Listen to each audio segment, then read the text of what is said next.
Ayiwa bi lajɛlen a kun ti dɔwɛrɛ ye an ka tɔn minnu sigilen bɛ depuis n bɛ se ka fɔ san 2000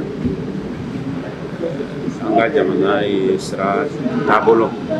ji baara sira kura ta ni an b'o wele ko JIR. JIR ti dɔwɛrɛ ye ka bɛɛ lajɛlen sen don jiko kuma la parce que fɔlɔ ji baara a kun bɛ taa service kunta de an b'a ye hydraulique dɔrɔn de tun bɛ jiko kuma fɔ o bangela fɛn caman na parce que an y'a ye misalila kɔlɔn minnu seginna dugu kɔnɔ caman bɛ yen n'u tiɲɛna dɔrɔn dugumɔgɔw bɛ ci bila ka na hydraulique mɔgɔw ko k'aw ka kɔlɔn tiɲɛna ko hydraulique ka kɔlɔn parce que t'a jate k'u yɛrɛ t'a dɔn donc o baara cogo min tun bɛ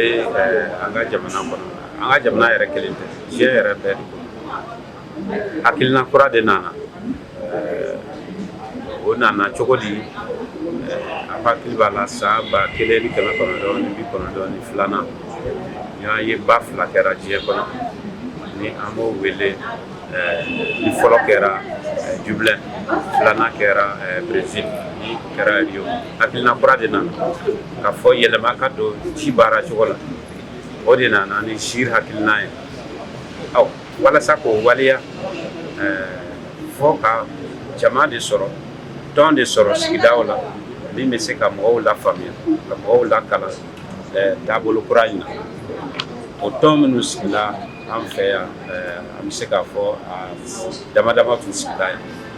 mɛ an nana jate minɛ k'a ye k'a fɔ olu ka an ka laɲiniw tɛ ka sabati ka sababu kɛ mɔgɔw ma u ka baara yɛrɛ faamu u sigikun yɛrɛ a ma faamu donc o de la an y'a laɲini ka ɲininkali kɛ ka baara ka wuli ka se o ma ka ɲininkali kɛ mun ye degun ye jumɛn ye munna tɔn ninnu tɛ se ka baara kɛ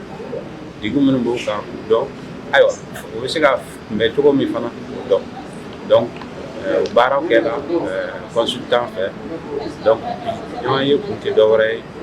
min bɔra o kɔnɔna la ka na o jira jama na walasa an ka bolo di ɲɔgɔn ma degun ninnu bɛ se ka wuli tɔn ninnu kan cogo min an ka o siraw dɔ ɲɔgɔn ye